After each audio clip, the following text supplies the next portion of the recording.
Halo semuanya, balik lagi channel YouTube Autumn Tabibito.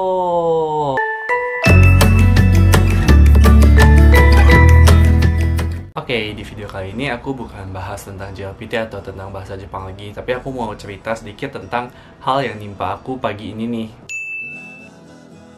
Nah, jadi pagi ini tuh rencananya aku mau pergi ke Nakano, terus ke Okubo buat beli beberapa barang nih. Jadi awalnya pagi aku sekitaran jam 10 pagi aku berangkat dari rumah naik sepeda nyampe ke Nakano nih. Nah, di Nakano aku rencananya tuh mau nyari kado nih buat istri aku.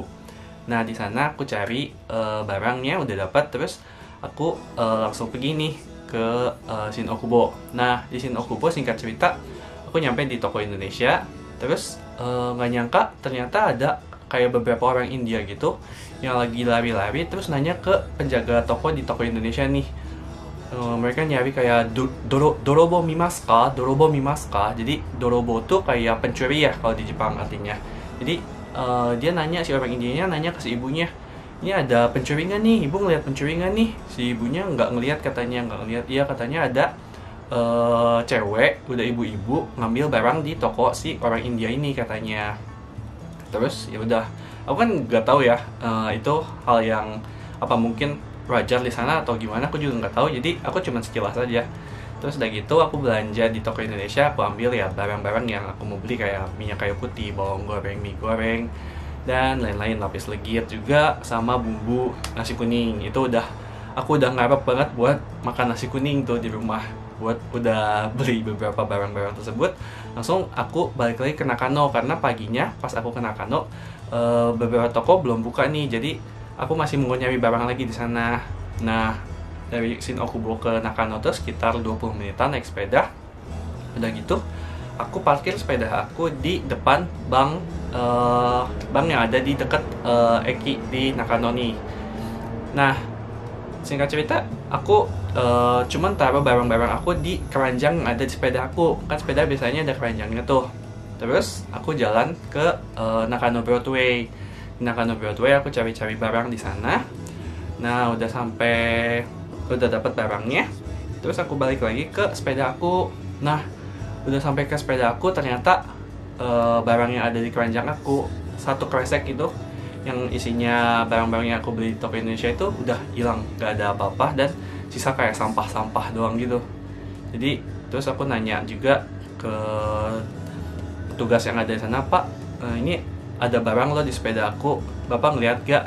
Bapaknya juga kayak nggak tahu, mungkin si bapaknya ngeliat kayak mungkin orangnya waktu ngambil kayak dia yang punya gitu kali ya. Jadi si bapaknya juga nggak sadar itu tuh pencurian atau gimana. Terus pas balik lagi aku lihat lagi sepeda aku, barangnya beneran udah nggak ada. Jadi aku kecolongan hari ini teman-teman. Nah, intinya apa dari video kali ini? Jadi aku mau ngasih tahu juga kalau misalkan aku selama ini udah hampir 5 tahun nih di Jepang, dan aku tuh biasa teledor banget, biasa suka kelupaan buat naruh barang yang dari keranjang tuh dimasukin ke tas aku gitu. Jadi aku biarin aja sih, kayak dompet, bahkan HP aku pernah ketinggalan juga di keranjang. Dan selama 5 tahun ini tuh Jepang tuh aman banget, aku nggak pernah sampai kecolongan kayak gini. Makanya aku kayak hari ini pun aku percaya aja, jadi aku taruh aja barang-barang aku di keranjang di sepeda aku, karena barang-barang itu kan barang-barang yang menurut aku mungkin orang Jepang nggak tertarik kali ya, kayak bumbu kuning, bumbu nasi kuning, bawang goreng Indonesia, kayak makanan-makanan Indonesia yang nggak tahu mereka suka atau enggak, atau ya kayak gitu. Nah, makanya aku mau kasih tahu kita bisa ambil pelajaran dari sini.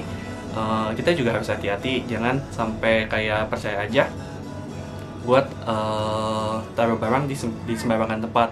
Mungkin ini juga kesalahan aku sendiri sih, aku taruh aja di keranjang sepeda aku, jadi orang gampang juga buat ngambilnya gitu. Jadi kayak aku ngasih kesempatan juga buat orang ngambil barang itu gitu.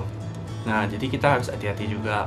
Yang kedua, mungkin di masa pandemi ini juga mungkin ada banyak orang yang kesusahan ya. Jadi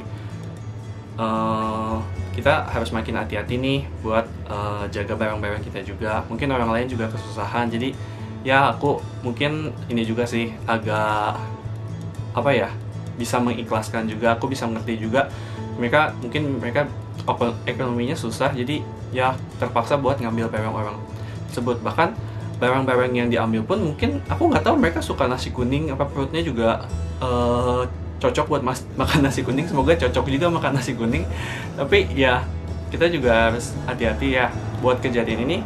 Aku sih ikhlasin buat orang tersebut, ya semoga aja dia terbantu dengan barang yang diambil tersebut.